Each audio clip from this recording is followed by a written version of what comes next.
നടൻ ജയൻ രവിയും ആർത്തിയും വിവാഹമോചിതരായി. നടൻ തന്നെയാണ് ഔദ്യോഗിക ട്വിറ്റർ അക്കൗണ്ടിലൂടെ വിവാഹമോചന വാർത്ത എല്ലാവരെയും അറിയിച്ചത്. 15 വർഷത്തെ ദാമ്പത്യ ജീവിതത്തിനാണ് ഇതോടെ വിരാമമിട്ടത്. ഒരുപാട് ചിന്തകൾക്കും ആലോചനകൾക്കും ചർച്ചകൾക്കും ശേഷമാണ് ആരതിയുമായുള്ള വിവാഹ ബന്ധത്തിൽ നിന്ന് വേർപിരിയുക എന്ന ബുദ്ധിമുട്ടേറിയ തീരുമാനമെടുക്കുകയാണ്. ഇത് പെട്ടെന്നുണ്ടായ ഒരു തീരുമാനമല്ല, വ്യക്തിപരമായ കാരണങ്ങളാണ് ഇതിനു പിന്നിൽ. തീർച്ചയായും ഇത് എല്ലാവരുടെയും നല്ലതിനു വേണ്ടിയാണ്. ഈ ബുദ്ധിമുട്ടേറിയ സമയത്ത് ഞങ്ങളുടെയും കുടുംബാംഗങ്ങളുടെയും സ്വകാര്യതയെ മാനിക്കണമെന്ന് വിനീതമായി അഭ്യർത്ഥിക്കുന്നു. ഇതുമായി ബന്ധപ്പെട്ട് അഭ്യൂഹങ്ങളും അനുമാനങ്ങളും ആരോപണങ്ങളും പ്രചരിപ്പിക്കരുതെന്നും ഈ വിഷയം തങ്ങളുടെ സ്വകാര്യ കാര്യമായി കാണണമെന്നും അഭ്യർത്ഥിക്കുകയാണ്. എന്റെ മുൻഗണന എല്ലായ്പ്പോഴും ഒരു കാര്യത്തിന് മാത്രമാണ്. എന്റെ സിനിമകളിലൂടെ പ്രേക്ഷകർക്കെല്ലാവർക്കും സന്തോഷവും എന്റർടൈൻമെന്റും നൽകുക. അത് തുടരും. ഞാൻ ഇപ്പോഴും എപ്പോഴും നിങ്ങളുടെ പ്രിയപ്പെട്ട ജയൻ രവി ആയിരിക്കും. ഇതാണ് ജയൻ രവി ട്വിറ്ററിൽ കുറിച്ച വാക്കുകൾ.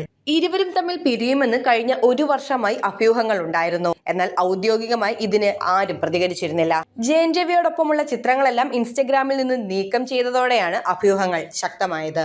ഇരുവരും പിരിയാനുള്ള കാരണം പറയുന്നത് ആർത്തിക്ക് ജയൻ രവിയെ എപ്പോഴും സംശയമായിരുന്നു. ഏതെങ്കിലും കാരണവശാൽ ജയൻ രവി ഫോൺ എടുത്തില്ലെങ്കിൽ ആ ഷൂട്ടിംഗ് സെറ്റിലുള്ള എല്ലാവരെയും വിളിച്ച് ശല്യപ്പെടുത്തുമായിരുന്നു. അതിപ്പോൾ ഛായാഗ്രഹകനായാലും സംവിധായകനായാലും. ഒരുപക്ഷെ ആരും ഫോൺ എടുത്തില്ലെങ്കിൽ അടുത്ത നിമിഷം തന്നെ ആർത്തി ലൊക്കേഷനിലെത്തും. ഇത്തരത്തിൽ ഫോൺ എടുക്കാതിരുന്നത് പതിവായപ്പോൾ ആർത്തിക്ക് ജയൻ രവിയോടുള്ള സംശയം വീണ്ടും കൂടുതലായി. എന്നാൽ മറ്റൊരു കാരണവും ആളുകൾ പറയുന്നുണ്ട്. പൊന്നിയിൻ സെൽവൻ എന്ന ചിത്രത്തിലൊപ്പം അഭിനയിച്ചൊരു നടിയുമായുള്ള ജയൻ രവിയുടെ അടുപ്പമാണ് വിവാഹമോചനത്തിലേക്ക് എത്തിച്ചതെന്ന് ചില റിപ്പോർട്ടുകൾ സൂചിപ്പിക്കുന്നു.